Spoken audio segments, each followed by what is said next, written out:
കേന്ദ്ര സർക്കാരിന്റെ നിയന്ത്രണത്തിലുള്ള തിരുവനന്തപുരം ശ്രീചിത്രയിൽ ന്യൂറോ ഇന്റർവെൻഷണൽ റേഡിയോളജി ശസ്ത്രക്രിയകൾ മുടങ്ങി. ഉപകരണങ്ങളില്ലാത്തത് കാരണം 15 ശസ്ത്രക്രിയകളാണ് മാറ്റിവെച്ചത്. വിഷയത്തിൽ കേന്ദ്രമന്ത്രി സുരേഷ് ഗോപി ശ്രീചിത്ര മാനേജ്മെന്റ് പ്രതിനിധികളുമായി കൂടിക്കാഴ്ച നടത്തിയെങ്കിലും പ്രശ്നത്തിന് ശാശ്വത പരിഹാരം കാണാൻ സാധിച്ചില്ല. എസ് ഷീജ തയ്യാറാക്കിയ റിപ്പോർട്ടിലേക്കാണ് ശേഷം തെരഞ്ഞെടുപ്പ് പ്രത്യേക സംവാദ പരിപാടി പടക്കളം കാണാം.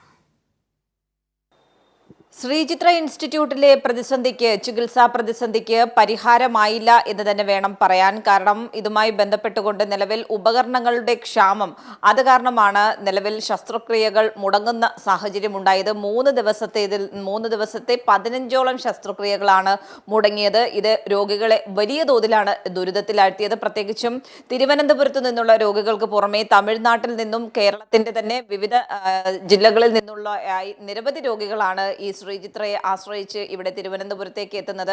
പക്ഷേ രോഗികളെ അവതാളത്തിലാഴ്ത്തുന്ന ഒരു സമീപനമാണ് ആശുപത്രി അധികൃതരുടെ ഭാഗത്ത് നിന്നും ഉണ്ടായത്. കേന്ദ്ര സർക്കാരിന്റെ നിയന്ത്രണത്തിലുള്ള സ്ഥാപനത്തിൽ കേന്ദ്ര സർക്കാർ പോലും കൃത്യമായ രീതിയിൽ ഇടപെടലുകൾ നടത്തുന്നില്ല എന്നുള്ള ആരോപണമടക്കം ഉയർന്നു വന്നൊരു സാഹചര്യമായിരുന്നു. ഏതായാലും ഇന്നിപ്പോൾ കേന്ദ്ര സഹമന്ത്രി സുരേഷ് ഗോപിയും ഇന്നത്തെ യോഗത്തിൽ പങ്കെടുത്തിരുന്നു. രോഗികളെ അവതാളത്തിലാഴ്ത്തുന്ന ഒരു സമീപനമാണ് ആശുപത്രി അധികൃതരുടെ ഭാഗത്ത് നിന്നും ഉണ്ടായത്. കേന്ദ്ര സർക്കാരിന്റെ നിയന്ത്രണത്തിലുള്ള സ്ഥാപനത്തിൽ കേന്ദ്ര സർക്കാർ പോലും കൃത്യമായ രീതിയിൽ ഇടപെടലുകൾ നടത്തുന്നില്ല എന്നുള്ള ആരോപണമടക്കം ഉയർന്നു വന്നൊരു സാഹചര്യമായിരുന്നു. ഏതായാലും ഇന്നിപ്പോൾ കേന്ദ്ര സഹമന്ത്രി സുരേഷ് ഗോപിയും ഇന്നത്തെ യോഗത്തിൽ പങ്കെടുത്തിരുന്നു. ഡയറക്ടർ വിളിച്ചു ചേർത്ത യോഗത്തിൽ സുരേഷ് ഗോപിയുടെ കൂടി അധ്യക്ഷതയിലാണ് യോഗം ചേർന്നിട്ടുണ്ടായിരുന്നത്. ആശുപത്രി സൂപ്രണ്ട് ഒപ്പം തന്നെ വിവിധ വകുപ്പ് മേധാവികൾ ഉൾപ്പെടെയുള്ളവർ ഈ യോഗത്തിൽ പങ്കെടുത്തു. പക്ഷേ ഈ യോഗത്തിലും കാര്യമായ ഒരു പരിഹാരം അതിലേക്ക് കാര്യങ്ങൾ എത്തിയില്ല എന്ന് തന്നെ വേണം പറയാൻ.